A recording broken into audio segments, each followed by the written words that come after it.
Story 1. Some Sundays feel heavier than others. The air doesn't just hang still, it presses down like it's waiting for something to happen. That morning was one of those days. The sky was washed out gray, and the wind didn't move much. Even the bell above the small white church seemed to drag its tone, ringing slower than usual. I'd been filling in as a visiting pastor for a few months in that little Missouri town. Just a quiet congregation, mostly farmers and families. It wasn't the kind of place where strange things happened. At least that's what I believed then. The church was old, probably built before electricity came to the area. It had those long, creaking pews that sighed every time someone sat down, and the floorboards carried every footstep like whispers. I remember standing at the pulpit, watching everyone settle in. It was a small crowd that day, maybe 30 people. One family sat about halfway down the center aisle, a couple with 3 children. They were regulars, always neat, polite, the kind of folks you'd trust to lock up after service. But their youngest girl, probably 7 or 8, had a streak of mischief that didn't quite fit the rest of them. That morning, she was restless from the start. Her mother gave her the kind of look every parent gives in church, the silent threat of what would come later if she didn't behave. I tried to ignore it, focusing on the sermon. The topic was about patience and forgiveness, though my voice felt unusually small in that space. The old rafters above seemed to catch my words and send them back as echoes, like the church itself was murmuring along with me. About 10 minutes in, something felt off. I couldn't say why, but I started noticing movement where there shouldn't have been any. Heads tilted forward, a few people shifted uncomfortably. Then I saw a faint ripple of motion, like something passing under the pews. It moved along the row, slow but deliberate. At first I thought it was the girl just crawling around to cause trouble. Kids do things like that. But as it moved closer toward the front, I began to notice something strange. Each person she passed seemed to stiffen or startle, like they'd felt something cold brush against their ankles. I tried to keep preaching, hoping to maintain order. The parents noticed soon enough. The mother's face went pale, and the father stood abruptly. He walked out of his row and started down the aisle, quiet but tense. That's when I saw it clearly. The little girl creeping forward on all fours beneath the pews, her white dress dragging along the dusty wood. She was smiling, but not the playful kind of smile kids usually have. It looked distant, like her mind was somewhere else entirely. Her eyes didn't blink. I remember that part the most. Her eyes didn't blink. By the time she reached the first row, the entire front section had gone silent. You could hear the building itself more than the people. The hum of the lights, the soft groan of the rafters, the steady creak of the father's footsteps as he approached. He bent down, lifted his daughter from under the pew, and stood holding her by the waist. For a second it seemed fine. Everyone relaxed a little, but instead of returning to their seat, he kept walking toward the back doors. That's when something changed in the air, like static crawling through the room. The girl's expression shifted. Her grin melted into a look of terror so pure it didn't seem like she was pretending anymore. She twisted in her father's arms, trying to reach toward the pulpit, and that's when she shouted something. I didn't catch it clearly, but I could have sworn she said something like asking for prayers. The doors swung open, light flooded in, and then they were gone. Just silence. It wasn't just quiet. It was the kind of silence that rings in your ears, like the sound itself had been pulled out of the room. I stood there unsure what to do. The rest of the congregation stared at me, waiting. I tried to finish the sermon, but the words wouldn't come out right. My throat felt tight, dry. Every eye in the church kept flicking toward that door, as if expecting them to come back. But they didn't, not for the rest of the service. Afterward, I stepped outside to look around. The gravel lot was empty, just my car and a few others. The father's truck was gone. When I called on them later that evening, no one answered the door. The lights were off inside the house, but I could hear a faint sound, like a radio whispering through the walls. I waited for a while, then left, uneasy. The next Sunday, they were back in their usual spot. Everything looked normal, too normal. The father nodded at me as if nothing had happened. The daughter sat perfectly still the entire service, hands folded, eyes down. Not once did she move or fidget, but every few minutes I could see her lips moving slightly, like she was whispering something I couldn't hear. To this day, I don't know what really happened that morning. Maybe she was just playing around, and fear got the better of her. Maybe the tension of the room made me imagine more than what was there. Or maybe the church wasn't as empty as it looked. That old building was torn down a few years later, replaced with something newer. But even now, whenever I step into a quiet church, I still catch myself checking under the pews, just in case something's crawling its way forward again. Story 2. The wooden pews smelled of old polish and wax, the kind that makes your nose wrinkle the first time you step into a room where generations of people have sat and whispered prayers. I had been attending this midweek sermon for months, always noticing the quiet hum of the fluorescent lights overhead and the soft creak of the floorboards beneath the congregation's shifting weight. But that evening, the usual calm seemed off, like a record skipping in the middle of a song. The pastor was midway through his sermon when I noticed a woman standing near the center aisle, her hands trembling slightly as if the words he was saying were stirring something unseen inside her. It started small, a subtle sway of her body, almost like she was balancing on the edge of a hidden current. Then her eyes rolled upward, and her breathing grew sharp and uneven, drawing the attention of everyone around her. I watched her clutch her Bible tightly, flipping through pages with almost frantic energy. The pastor leaned closer, speaking in a voice meant to soothe, telling her to remain calm, that God was with her. But she suddenly froze, her fingers digging into the leather of the book.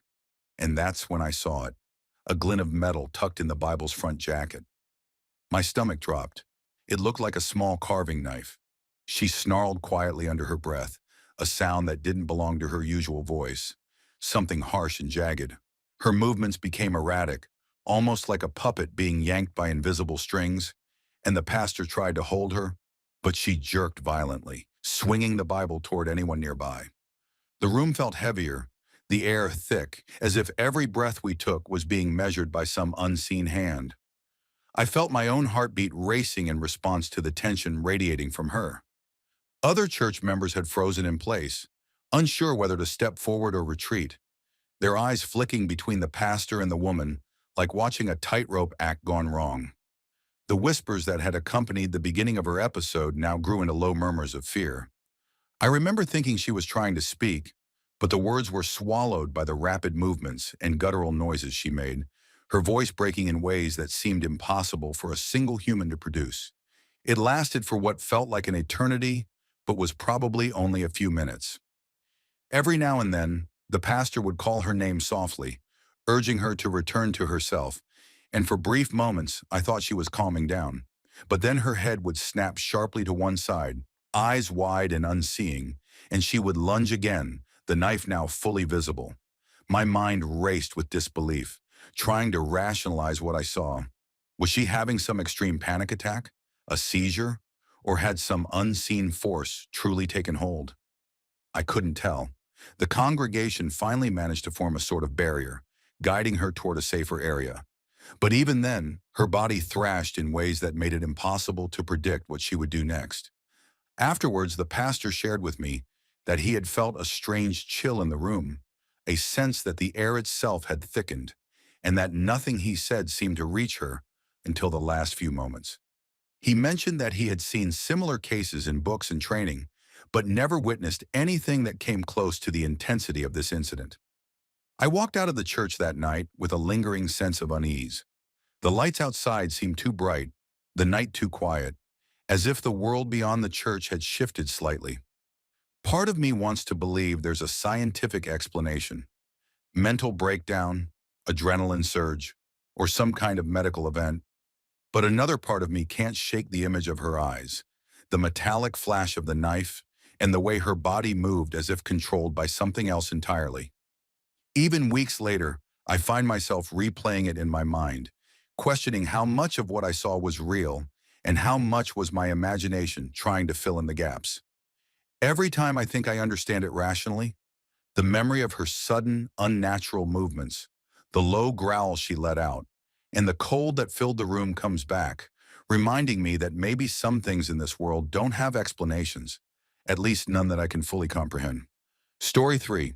The first time I walked into that church for Sunday service, It felt like stepping into a warm bubble that separated you from the outside world.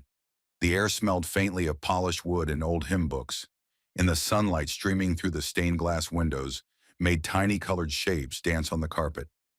That day I had gotten there early and decided to sit somewhere near the middle, thinking it would be a safe spot to watch everything without being too close to the front. Everything started normally, people chatting, laughter echoing softly, the rustle of programs being opened. But as the music began, something about the way it filled the room felt off. It was loud enough to drown out conversation, but also strange, like extra notes were layered on top of the instruments, too subtle to really identify. I squinted around, thinking maybe it was just the sound system acting weird, but my skin tingled and I could feel my heartbeat speed up a little. During one of the songs, the fire alarm lights started flashing. At first I froze, thinking maybe there was an emergency, but nobody else seemed to react. My mom, sitting next to me, told me it wasn't anything to worry about and that the deacons would tell everyone to leave if it was serious, so I tried to settle back into my seat. But my eyes kept flicking to the lights, and every time I looked around, no one seemed concerned. The alarm kept going off at intervals, always during a song, always when I felt my nerves on edge. I tried to focus on the pastor preaching, but it was hard. Every few minutes, the sharp red light would flash again, making shadows dance across the walls.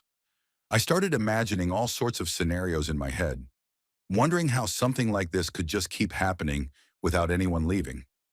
People clapped and sang around me as if nothing strange was happening, and I began to feel disconnected, like I was seeing something no one else could. After the sermon, the music started up again, and the alarm went off once more. This time I couldn't ignore it. I left my seat and went to find one of the deacons I knew, trying to understand what was going on. It turned out that in one of the toddler rooms, there was a fire alarm pole placed above a changing table. Usually a protective cover prevented children from touching it, but this one had been missing for a while. Apparently, a toddler found it amusing to pull down the handle every time their diaper was changed, which set off the alarms. It was such a mundane explanation that I felt foolish for being so spooked, but knowing that still didn't completely calm the sense of dread that had been building all service.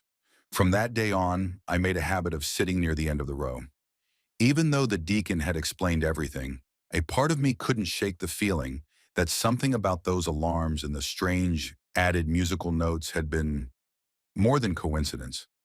I kept thinking about how no one else had noticed the pattern, how the flashing lights had made shadows twist in ways they shouldn't, and how I had felt a chill each time it happened. I know now that there is a logical explanation, but at the time my imagination had me convinced that the church itself had been playing tricks on me. The whole experience left me cautious, hyper-aware, and always expecting the next accident that might not be an accident at all. Story 4. They say old churches breathe like living things, wood expanding and shrinking with the weather, walls sighing when the wind slips through the cracks. The first time I stepped into mine, I swear it exhaled, like it was letting me in or testing if I belonged there. It was my first Christmas service as the new pastor, and though everything looked calm, there was something about that building that made me feel like I was standing inside a memory that didn't want to be disturbed. The church was ancient, one of those places where every board creaks like it remembers something. The wooden beams were dark with age, and the air always carried that faint smell of old polish and dust. The congregation had worked hard to make everything look new for Christmas. Fresh velvet drapes behind the altar, new candle holders that gleamed like brass trumpets, new carpets, everything spotless. I remember thinking it looked too perfect, like we'd covered the church's wrinkles with makeup. That evening, as the pews filled up and the choir began their soft carols, I felt this strange pressure in the air, like before a storm. It wasn't nerves. I'd preached in bigger places. But that night, I couldn't shake the sense that something, or someone, was watching from the darker corners of the sanctuary. I told myself it was just the flickering candlelight playing tricks on the walls. The candles were part of the new decorations, fancy spring-loaded holders that pushed the wax up as it burned, so the flame always stayed at the same height. The older members were proud of them, said they gave the altar a living glow. I remember lighting them one by one before the service, and hearing faint metallic clicks inside each one, like they were adjusting to my touch. The service started normally. I gave the reading, the choir sang, the congregation bowed their heads. The church was warm, too warm. I could feel sweat forming under my collar. And yet, when I glanced at the people in the pews, they looked perfectly still, like mannequins caught mid-prayer. The candles crackled softly, and the sound echoed through the room more than it should have. Around 15 minutes in, I noticed something off. The candle flames looked higher than before. I blinked, thinking I was just imagining it. But then, one of the candles gave a sharp pop, almost like a matchstick snapping, and the wax shot upward, sending a spray of hot droplets onto the altar cloth. Nobody noticed at first. The choir was still humming, their voices low and sweet, but then another one did the same, and another. Each time the sound came faster, louder, pop, pop, pop, until all 8 candles were trembling, their flames dancing wildly as if caught in a sudden gust of wind. I remember freezing, completely still. I couldn't move, couldn't think. I just stared as one of the flames shot up, hitting the new velvet drapery. The fabric caught almost instantly, like it had been waiting for it. The fire spread fast, too fast for a small flame, crawling up the cloth like fingers reaching for the ceiling. People gasped and stumbled out of their pews. The choir stopped mid-note, and I just stood there, still holding my Bible, watching it all unfold. My mind went blank. All I could think about was how new the decorations were, how we had just installed them, and how ridiculous it would be if my first Christmas ended with this place burning to the ground. But it wasn't just the fire that scared me. It was what happened next. As the flames climbed, I heard something. Not a scream, not the sound of wood cracking. It was more like a long sigh, deep, low, and almost human. It seemed to come from behind the altar, from inside the wall. And for a split second, I thought I saw a shape moving in the smoke. Not clear, not defined, more like a shadow leaning forward, watching the chaos below. That's when instinct finally kicked in. I grabbed the extinguisher and started spraying. The foam hissed and choked the flames. The smoke turned thick, and the smell of burning velvet filled the room. People coughed, rushed outside. The choir huddled near the doors. It was over in less than a minute, but the silence afterward felt endless. When everything settled, the drapes were ruined, the altar cloth scorched, and the new brass candle holders were blackened and bent, each one twisted slightly out of shape, as if something had gripped them from the inside. The maintenance guy later told me the springs must have malfunctioned from the heat. Maybe that's true, but I've handled plenty of those holders since, and none ever behaved like that again. The part that still gets me is what I found the next morning. When I went to check the altar, I saw something I can't quite explain. The melted wax had run down the front and pooled on the floor, but it wasn't random. It had formed a perfect ring, like a circle drawn by hand, and right at the center of it, there was a single, clean handprint. Not mine, not anyone's who had been near that altar. I don't talk about it much. When people ask what happened that night, I say it was a simple accident, a mix of bad wiring and bad luck. That's easier to believe. But every Christmas since, when I light the candles, there's always one that flickers a little too much. Always one that burns lower than the rest. And when it does, I can't help but wonder if the church is breathing again, remembering what happened, warning me not to forget. Story 5. There's something about old churches at night that feels heavier than the dark outside. It's like the walls remember every whisper, every prayer, every cry that's ever bounced off them. And at night, all those sounds start to breathe again. That's the best way I can describe the atmosphere of our little church when I stayed behind to finish paperwork after evening service one Thursday night. The church was built in the late 1800s, small and narrow, with creaking pews that groaned like they had their own opinions. It was the kind of place that looked peaceful in the day, sunlight through stained glass, birds outside, laughter from the choir. But once the sun dipped, it turned into something else entirely. The silence wasn't just quiet, it was thick, the kind that made you notice your own heartbeat. It started as small things. The janitor used to complain about hearing footsteps behind him when he locked up. Sometimes, he said, he'd hear a low humming near the baptismal font, even when no one was around. A few of the younger choir members said they'd felt cold drafts sweep past them, even when all the windows were closed. I used to smile and tell them that old buildings make old noises. It's part of the charm, I'd say. Now I'm not so sure. That night I stayed longer than usual. The church secretary had gone home hours ago, and the last of the volunteers had already locked up.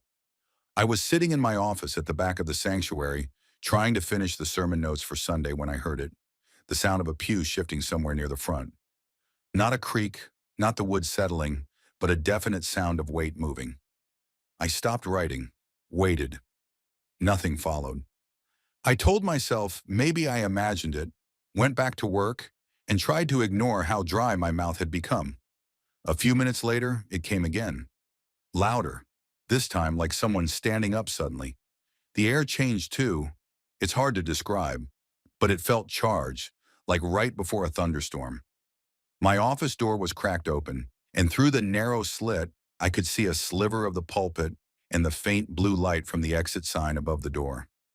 Everything was still.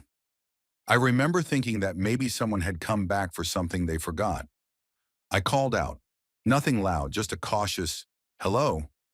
My voice bounced back to me, hollow. No response. I grabbed my phone, turned on the flashlight, and stepped into the main sanctuary. The beam of light slid across the pews, catching dust and shadows, but no people. I walked up the center aisle, scanning side to side. That's when I noticed something odd. The heavy wooden door that led to the storage room near the choir stand was slightly open. I was certain I had locked it earlier. I went closer, pushing it gently with my hand. It moved too easily. The smell inside hit me first, musty and old, but also like damp stone. The flashlight flickered for a split second, and I remember whispering a quick prayer under my breath, mostly out of habit. Then something in the far corner caught my eye. At first I thought it was a coat hanging on a rack. Tall, black, still. But then the light moved, and the thing seemed to shift with it. It was huge, easily 7 feet, maybe more, with its head brushing the ceiling beam. It wore something that resembled a hood, although it was difficult to discern where the fabric ended and the darkness began. I froze, not sure if I was actually seeing it or if the low light was playing tricks on me. The air turned colder, sharp enough to make my breath visible. My flashlight dimmed again, then steadied. I wanted to call out, but my throat felt tight. The figure didn't move. It just stood there, watching, though I couldn't see its eyes, or even if it had any. The silence pressed in until I couldn't take it anymore. I blinked hard, and just like that, it was gone. No sound, no movement. The corner was empty again. I backed out slowly, keeping my light trained on that spot the whole time. When I turned, the church felt different, like something had shifted that shouldn't have. I locked the door, grabbed my things, and left without looking back. The next morning I came early, trying to convince myself I'd imagined the whole thing. The church was calm again, bright and warm. But when I checked the storage room, the air was still damp, and the faint outline of 2 long smudges, like handprints, ran down the inside of the door. I wiped them off without saying a word to anyone. I didn't tell the staff what I saw.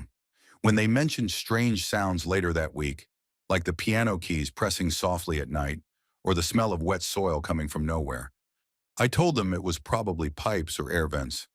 That's easier to believe. Easier than admitting that I might have seen something that shouldn't exist in a church, or anywhere. Even now, years later, I still serve at that same church. I don't stay late anymore, and I make sure no one's left behind before locking up. Sometimes when I'm standing at the pulpit, preaching, I'll glance toward that same storage room door. Now and then, it looks just slightly ajar, like it's waiting. Maybe it's just the old building settling. Perhaps it's something else. I'll let others decide. But if you ever find yourself alone in a church after dark, don't assume you're the only one still there. Story 6. They say some places breathe on their own. You don't notice it at first, not until the quiet starts to feel like a living thing pressing against your ears. That's what the church cemetery felt like to me that morning, a slow, steady breath beneath the earth. It was a foggy Saturday, early enough that the sun hadn't quite decided if it wanted to rise or not. I was the only one around. the caretaker, cleaning up after a night storm that had flung branches across the graveyard. The old church sat on a small hill, its stone walls damp and green from years of rain. I'd worked there for nearly 15 years, and nothing much ever happened beyond the usual creaks and strange drafts that came with old buildings. But that morning felt different. While dragging fallen branches toward the compost pile, I noticed a small mound of dirt near the fence line, a molehill. There were plenty of them around, but something about this one caught my eye. It had a faint glimmer, like a flash of sunlight trapped in the soil. I bent down, brushed some dirt aside, and there it was, a gold ring. It wasn't shiny like jewelry from a store. It looked old, worn smooth with age. I wiped it on my sleeve, expecting it to be brass or some trinket, but it gleamed even brighter. It had no engraving, just a simple band. I remember thinking it must have belonged to someone buried nearby, maybe dislodged by a mole or the rain. I pocketed it, planning to hand it over to the pastor later, but the moment I stood up, I heard it, a faint sound, like a sigh. At first I thought it was the wind pushing through the old trees. Then it came again, longer this time. I spun around, but the yard was empty, except for a few tilted gravestones and the fog rolling low over the ground. I tried to shake it off, blaming my nerves. I'd skipped breakfast and had been alone too long, but when I started raking again, the metal teeth of the rake scraped something hard. I looked down, another ring. This one wasn't gold, though. It was rusted and bent, half buried in the soil. The coincidence made my stomach twist. 2 rings in the same spot? That's when the air changed. It's hard to explain, but it felt thicker, like the humidity had tripled in a second. My breath came out in visible puffs, even though it wasn't that cold. In the silence, it hit like a wall. No birds, no wind, not even the usual hum of insects. I decided that was enough for one morning. I grabbed my tools, shoved them into the shed, and went inside the church to warm up. The pastor wasn't there yet, so I made myself some tea and sat in the small office near the back. The ring was still in my pocket, and the longer I sat there, the heavier it felt, like it was pulling my leg down through the chair. When the pastor came in, I told him what I'd found. He listened quietly, nodding like he already knew where the story was going. He asked to see the ring, and when I handed it over, he froze. He said he'd seen it before, years ago when they first took over the church. It had been found in a small box under the pulpit during renovations. He thought it was just a keepsake and stored it away in the church archives. But after a few weeks, the box had gone missing. We went to check the archives, and sure enough, the inventory note was still there. Gold ring, origin unknown, found 1983. He suggested we keep it in the office until we figured out what to do, but I didn't want it near me. Something about that thing unsettled me in a way I can't describe. I placed it on the desk and went to finish clearing the cemetery. When I returned an hour later, the ring was gone. The pastor swore he hadn't touched it. We searched everywhere, under papers, in drawers, even checked the floor. Nothing. That night I stayed behind to lock up. The fog had thickened again, crawling through the cemetery like smoke. I made one last round, making sure the gates were shut. As I walked past the spot where I'd found the ring, I saw movement, faint but there. The dirt on the molehill was shifting, like something small was tunneling underneath. I stepped closer, crouched down, and saw it. The ring, half buried again, exactly where it had been before. I didn't touch it this time. I just stared at it until my flashlight flickered out. The next morning I brought the pastor to see it, but the mound was gone. The grass was smooth, undisturbed, like nothing had ever been there. A week later, I was locking the church after evening service when I noticed something glinting near the altar. It was the same gold ring, sitting neatly on the first pew, as if someone had placed it there. That was the last time I saw it. After that night, I started hearing faint tapping sounds coming from under the church floor whenever I was alone. Slow, deliberate, like someone knocking from below. Sometimes the lights in the sanctuary would flicker when I walked past the pulpit. I never told anyone else about it. The pastor eventually moved to another parish. Before he left, he mentioned that maybe the ring had belonged to one of the early church members, someone buried before records were kept. He said some things are best left where they're found, Now, years later, I still think about that morning. Every time I pass a molehill or see a glint of metal in the dirt, I feel that same chill in my chest. Maybe it was just coincidence, a trick of the light, an overactive imagination. But part of me can't shake the feeling that something wanted that ring right where it was. And maybe whatever it was still does. Story 7. People think pastors always feel safe inside churches. I used to believe that too, until I grew up in one. When I was a kid, my family lived in a parsonage that was attached directly to the church. The kitchen door opened straight into the hallway behind the pulpit. So technically, home and church were the same building. You'd think that made it holier somehow, but looking back, I think it blurred a line that shouldn't have been crossed. The place was old, built long before I was born. You could hear the wood creak even when no one was moving. At night, the wind pushed through the stained glass and made this low humming sound, like someone whispering through a pipe. I told myself it was just the building breathing. I was a kid after all, and every strange sound in that house had an explanation, until it didn't. The first thing that started bothering me was the footsteps. Every night around 2 a.m., I'd hear slow, steady steps crossing from the church hallway toward the kitchen. My room faced that corridor, so I could hear it clear as day. I'd get up, peek out, and find nothing. The door connecting to the sanctuary would always be slightly open, though I remembered locking it before bed. My father, he was the pastor then, told me the church probably shifted at night. But I knew what I heard. That sound had weight. Then came the whispers. Sometimes when I was alone studying scripture or reading, I'd hear a voice just outside my door. Too soft to make out the words, but close enough to recognize that it wasn't my imagination. I'd freeze, hold my breath, and listen. But the second I opened the door, silence. I never saw anyone, never found any source. It got worse after a few weeks. The dreams started. I'd find myself standing in the middle of the sanctuary at night. Everything would be dark except for a faint light from the cross above the pulpit. I'd feel something behind me, something tall, heavy, and cold. Before I could turn, it would grab me by the throat and lift me off the floor. The pressure always felt too real. I'd wake up gasping, clutching my neck every single time. I told myself it was stress, maybe my mind replaying the sounds I'd been hearing. But then one night I woke up and the dream wasn't over. My throat still felt tight, my chest heavy, and when I looked toward the door, it was open. I was sure I'd shut it. That was when I started praying out loud before bed every night. There were smaller things too. Hymn books left open on pews I hadn't touched. The scent of candle wax in the mornings, even though no candles had been burned. And the dog we had, she'd growl at the connecting door every single evening, hackles raised until someone closed it. I kept telling myself it was a coincidence. That was my way of staying sane. But deep down, I started to dread being alone in that house. One afternoon, I came home early from school. My parents were at a meeting downtown. I remember hearing faint humming from the sanctuary, like someone singing a slow tune. I thought maybe one of the choir members had dropped by to practice.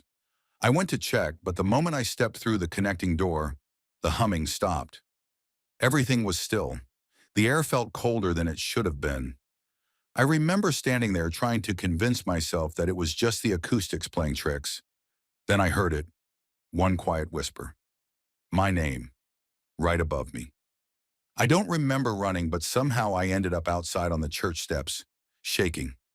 That night, the same dream came again. Only this time, I couldn't move. I felt the thing lift me, choking me, my body stiff like I'd been pinned in place. I wanted to scream, but the sound wouldn't come. When I woke up, the room felt heavy, almost suffocating. The air was thick, and the faint smell of smoke lingered, though there was no fire. The next morning, I finally told my father everything. For once, he didn't tell me it was just my imagination. He looked unsettled, said he'd noticed lights flicking on in the sanctuary at night too. He gathered us all in the living room that evening and prayed harder than I'd ever seen him pray before. He rebuked whatever presence might have been there, commanding it to leave. I remember how different the house felt after that. Lighter somehow. The quiet wasn't heavy anymore. That was the first night in months that I slept without the dream.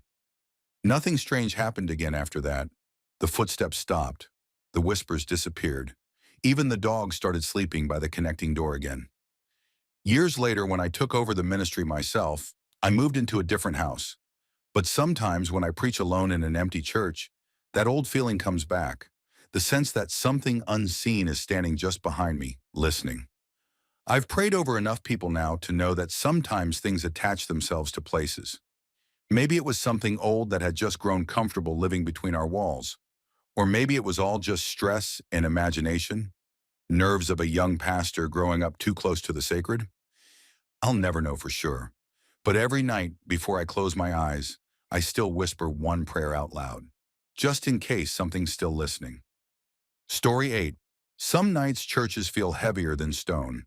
The air sits still like it's holding its breath, and every small sound echoes longer than it should. I used to think that was just the way old buildings behaved when everyone went home. But that night during the lock-in, I started thinking maybe it wasn't just the building. We hosted lock-ins for the youth group a few times a year. It was supposed to be harmless fun, movies, games, and too much sugar. The kids loved it, and it kept them out of trouble for a night. This one happened in mid-November. Cold, dry air, barely anyone outside. I remember because the parking lot lights flickered all evening, and the generator made a low hum that I could feel in my teeth. By midnight, everyone was supposed to be asleep. The younger kids had taken over the Sunday school wing, while the older teens camped out in the fellowship hall with their blankets and snacks. I was the last adult awake, doing my usual walkthrough before I turned in. I liked checking every door, every hallway. It made me feel like I was keeping the place safe. When I passed the nursery, I noticed the door was slightly ajar. The nursery always gave me weird vibes at night. Maybe it was the little cribs lined up like hospital beds or the faded paintings of cartoon animals on the wall. But the strangest part was the one-way mirror on the door. From the hallway, you could see inside. From the inside, it was just a mirror. It was meant for parents to peek in during services. The lights were off inside, but I thought I heard something. Soft tapping, like small fingers drumming against wood. I figured one of the teens had wandered in and was trying to freak me out. So I opened the door, switched on the light, and stepped in. Empty. Every toy was in its place, and nothing seemed disturbed. The air felt colder, though, like the room had been shut off from the rest of the building. I told myself to stop imagining things, turned the light off, and started to pull the door shut.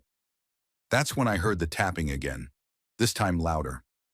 It came from inside the room, even though I hadn't taken my hand off the handle. I froze. My first instinct was to think it was the pipes. The church was old and the heating system was noisy when it kicked in. But this wasn't the usual banging or groaning. It was rhythmic. 3 taps, then a pause, then 2. I opened the door again. The nursery was still empty, but now the rocking chair in the corner was slightly turned toward me. I swear it hadn't been like that before. Trying not to freak myself out, I nudged it back to its normal position. The air smelled faintly of baby powder and something else. Something damp like rain-soaked wood. I stepped back and shut the door again, making sure it latched. Not 2 minutes later, one of the girls from the youth group came running down the hallway. She looked scared, almost in tears. She said they had been trying to sleep in the room next to the nursery when they heard knocking. They thought someone was inside, but when they called out, nobody answered. I went back with her. The rest of the girls were huddled in the corner of the classroom, whispering that they'd seen something move behind the nursery door. I told them it was probably just reflections from the hallway lights, but they didn't look convinced. To calm them down, I opened the nursery again. I wanted to show them it was empty, but when I turned the handle, the door resisted, like something was pushing from the other side. I had to lean my weight into it before it gave way. And then every single one of those girls screamed, because the mirror, which should have been reflective from the inside, wasn't. 2 faces, pale, almost gray, were staring out from behind the glass. They were grinning, wide and stiff, like mannequins. I didn't even process it at first. I blinked, stepped back, and when I looked again, there was only my reflection. For a second, no one moved. The room felt wrong, like all the sound had been sucked out of it. Then one of the girls started crying, and that snapped me out of it. I shut the door and locked it. And the rest of the night, I kept the kids in the fellowship hall. I told them it was just a trick of the light, maybe a glare from the hallway bulb. I didn't believe that, but I needed them calm. When morning came, I checked the mirror in daylight. It was normal. Solid glass, no gaps, no tricks. Still, something about that smile stuck with me. I had maintenance check the nursery the following week. They found nothing. No loose wiring, no reflections, nothing that could cause what we saw. The chair, though, the old wooden one in the corner, had a long scratch on its armrest, fresh enough that the wood splintered. We didn't use the nursery again for a while after that. Eventually, the church brought in a small group to pray over the place. I stayed back, listening from the hallway. The air was cold again, colder than anywhere else in the building. I wish I could tell you I stopped thinking about it, but every time I walk past that hallway, I still glance at the mirror, just to check. And every now and then, even when the church is full of people and the lights are bright, I swear I catch a flicker, like someone's face where mine should be, smiling just a little too wide. Maybe it's just the mind playing tricks. Maybe. But the sound that night, the tapping, it still comes back to me sometimes when the church gets quiet. Always 3 knocks, then 2. And when it happens, I never look in that mirror. Not anymore. Story 9. The road stretched like a faded scar across the land, cutting through miles of nothing but brown hills and restless wind. I'd been driving since dawn, my GPS long gone silent, leaving me alone with the sound of tires crunching over gravel and the occasional whisper of static from the radio. When I first saw the church, it looked almost unreal, like something painted onto the landscape rather than built into it. A small white building with a tall, crooked steeple, standing in the middle of nowhere, surrounded by leafless trees that looked like hands frozen mid-reach. I was relieved at first. I'd been running low on gas and hadn't seen a town in hours. My phone had died somewhere between 2 missed turns, and the map in my glove box was useless. Most of the smaller roads weren't even marked. The sight of the church with faint yellow light leaking through its windows felt like a small miracle, a place meant for people, for safety, for answers. So I parked and went inside. The door was heavy and gave off a low creak, loud enough to echo through the space. Inside, the air felt dense, like it hadn't been moved in years. The walls were lined with dark wood, and rows of pews stretched toward a small altar at the front. A group of people sat scattered across the benches, all dressed in muted clothes, their faces turned toward a man who seemed to be leading a hymn. The sound was strange. Not bad, just off. Like it was almost in tune, but not quite, as if someone had taken a familiar melody and twisted it just enough to make your ears itch. For a second, no one noticed me. I stood near the entrance, trying to blend in, but then the singing stopped, abruptly, like someone had pressed mute on the world. Every head turned, slow and synchronized, until all those pale faces were staring straight at me. No words, no whispers, no movement, just the weight of 100 eyes, blank and still. I tried to smile, raised a hand slightly, muttering something about being lost and just needing directions. No one responded. The man who had been leading the song simply stood there, his mouth half open, frozen in that unfinished note. Then one by one, the congregation lowered their heads, almost mechanically, and began humming again, but quieter this time. It wasn't the same tune. It was low, dissonant, more like a vibration than a song. It seemed to echo from somewhere deeper than their throats. The hair on my neck stood up.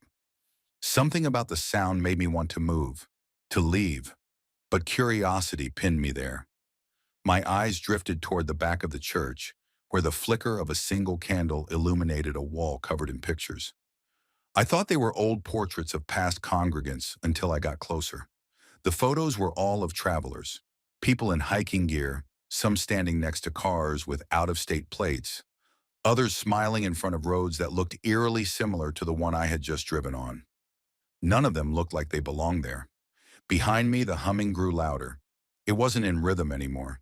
Each person seemed to be humming at their own pitch, as if they didn't care about harmony, just noise. I glanced over my shoulder, and that's when I noticed something else. The faces of the people in the pews were all strangely similar. Not identical, but their eyes, every single one, had the same dull gray tone, like the color had drained out of them. I wanted to leave. I muttered a thank you, even though no one had spoken, and turned toward the door. But the man at the front took a step forward, then another. The sound of his shoes scraping the floor echoed through the silence. He didn't say anything. He just kept coming. When I moved, the congregation stood up in unison, wooden pews creaking under their sudden motion. The humming stopped again.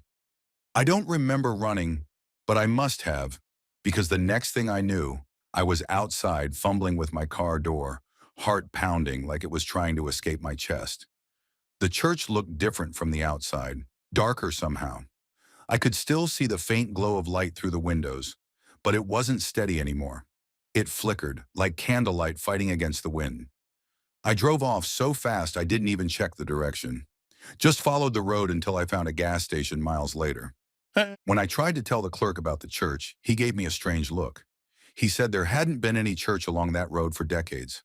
Apparently, it had burned down in the late 70s after being struck by lightning during a storm. Nobody rebuilt it, he said. It was just empty land out there now. I laughed at first, thinking he was messing with me. But when I checked the map later, there was nothing where I thought I'd stopped. Just a patch of forest and a dead-end dirt road. No church, no buildings, nothing. I sometimes wonder if exhaustion and the long drive played tricks on me. Maybe I wandered into some private property, or maybe I really did see an abandoned place that looked like a church from a distance. But every now and then, when I drive through rural areas at night and see a small white building on the side of the road, I feel that same cold weight in my chest. I always keep driving now, because part of me is afraid that if I ever stop again, they'll still be there, waiting, heads bowed, humming that same broken tune. Story 10. Sometimes churches can feel like living things. When the wind sneaks through cracked windows and the wooden pews groan under invisible weight, it's almost as if the building itself breathes. That night I learned that some breaths sound more like screams. I'd been the associate pastor at a mid-sized church for about 4 years. It wasn't one of those huge modern places with LED walls and coffee bars. It was the old kind. Arched ceilings, long echoing hallways, and heavy wooden doors that always seemed to close louder than they should. The kind of place where silence feels thicker than air. We were preparing for a weekend youth event, so I stayed late to set up tables, test the sound system, and make sure the projector worked. It was a Friday night, sometime past 9 p.m. Everyone else had gone home hours earlier, and I told myself I didn't mind staying behind. I liked the quiet, the kind of peace that only comes when you're the last person left in a church. But that peace started to feel strange around 9:30. It began with the lights. The main hall lights were on timers, and they occasionally flickered when the motion sensors reset. Normally it didn't bother me, but that night every flicker seemed perfectly timed with a creak, like someone taking a slow step behind me. I remember pausing, glancing toward the sanctuary doors, and telling myself that old wood just settles differently at night. I even laughed quietly, more to hear my own voice than out of humor. A few minutes later, I went to check the supply closet down the hallway near the choir loft. That section of the building was always colder for some reason, the kind of cold that clings to your sleeves even when you walk away. I flipped on the hallway light, but only 2 of the 5 bulbs came on. The rest buzzed faintly, dim but alive, like they were struggling to stay awake. That's when I noticed it. Soft, uneven footsteps coming from the far end of the hall. I froze. It wasn't the crisp, heel-to-toe sound of shoes. It was more like the dragging shuffle of someone walking barefoot or in socks. I called out, asking if one of the volunteers had come back. No answer. Just that same slow rhythm. Step, drag, pause. Step, drag, pause. Then silence. I convinced myself it was the building again. Maybe pipes, maybe air pressure. But I still felt something watching me. I know how that sounds, cliché, maybe even paranoid. But if you've ever stood alone in a dark church, you'll understand. Every stained glass figure seems to turn its gaze toward you. Every echo feels personal. I decided to finish quickly. I packed the leftover decorations, stacked the chairs, and moved toward the exit. Just before leaving, I remembered I hadn't turned off the main lights near the altar. The switch was right by the choir loft door. I sighed, walked back, and that's when the real fear started. As I passed the loft, I heard a faint sound, something like a person quietly humming. It wasn't a tune I recognized, but it rose and fell in a slow, deliberate pattern. I called out again, louder this time, but the humming stopped instantly. The silence that followed was so heavy, it pressed on my ears. I felt a wave of cold move past me, almost like air shifting after someone walks by. I turned on my phone flashlight and pointed it toward the loft stairs. The beam barely reached the top, but I saw dust swirling in the air like someone had just disturbed it. Still no sound. I told myself I'd check, just to be sure. Bad idea, I know. But leaving without confirming would have bothered me more. Halfway up the stairs, I heard it. A scream. Not a shout, not a cry for help. A deep, blood-curdling, guttural scream that came from somewhere inside the building. It didn't echo normally. It rolled through the walls like the sound was trapped and looking for a way out. I froze mid-step. My whole body went numb. The scream wasn't close, but it felt inside everything. The pews, the floor, even me. For a second, I thought maybe someone had broken in. I ran back down and called security. They arrived about 10 minutes later and did a full sweep. Every door was locked from the inside. No windows broken, no signs of anyone. They even checked the basement and the storage rooms. Nothing. The head of security looked at me and said, "Maybe it was the old boiler system." He said those things make weird noises when pressure builds up. I nodded, but I knew that wasn't what I'd heard. I've worked in that church for years. I've heard every groan, click, and hiss that building can make. This was different. This was human, or at least sounded like it. Later, when I finally got home, I couldn't shake the sound. It was the kind of scream that doesn't just fade, it settles in your chest. For nights after, I kept hearing faint echoes in my head. Once, I even dreamed I was back in that hallway. Only the lights wouldn't turn on, and the scream started before I could move. I mentioned it to the senior pastor a few days later, trying to make it sound casual. He looked at me for a moment and said something that still gives me chills. He said he'd heard it once too. Years ago, back when the church first opened that hall. He thought it was a prank at the time, but when they checked, the building had been completely empty. He never brought it up again, and neither did I. I still work at that church. I still walk those halls sometimes after dark, though I avoid that particular section whenever I can. People say churches are safe places, houses of peace, sanctuaries of light. But I've come to think that maybe light doesn't always chase away everything that hides in the dark. Sometimes it only reminds it where to stand. And every now and then, when the air turns cold near the choir loft, I still stop and listen, just to make sure the silence is really silence.